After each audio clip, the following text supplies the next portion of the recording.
Aussi surprenant que ça puisse paraître, il n'est pas essentiel que l'élève ait quelque chose à remettre pour être évalué dans Moodle. Imaginez que l'élève réalise un travail pratique. L'enseignant peut évaluer directement cet élève dans un devoir et lui donner une rétroaction immédiatement sans que l'élève ait eu quoi que ce soit à lui remettre.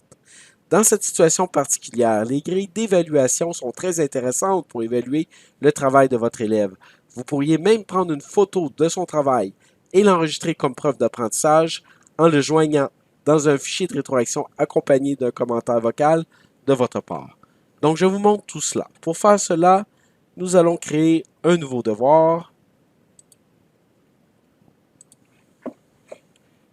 Je vais nommer mon devoir.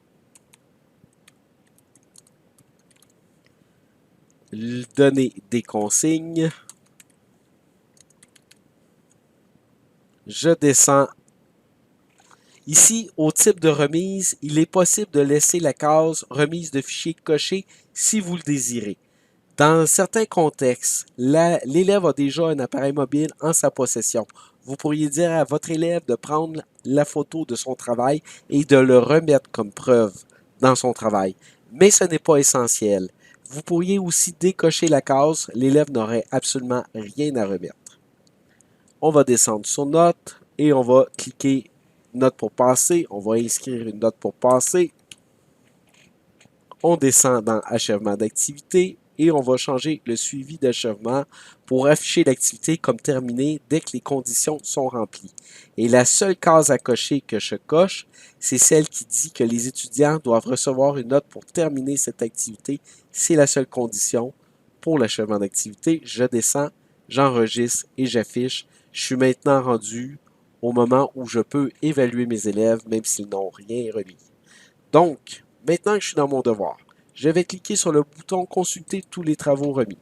À cet emplacement, je vois la liste de mes élèves et je constate qu'ils n'ont remis aucun travaux.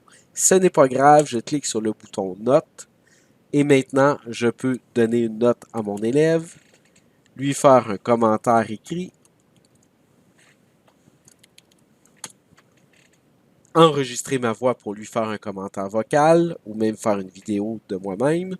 Je peux également déposer un fichier audio-vidéo dans le cas où j'ai un appareil mobile qui me permettrait de prendre en photo le travail de mon élève. Donc, ça peut être à cet emplacement-là que je dépose le travail de l'élève. Remarquez qu'il y a un bouton de plus dans certains centres de services scolaires qui s'appelle Prendre une photo, justement.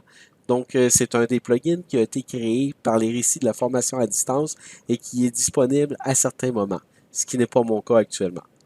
Lorsque c'est terminé, je vais cocher la case Notifier les étudiants afin que l'élève reçoive la notification.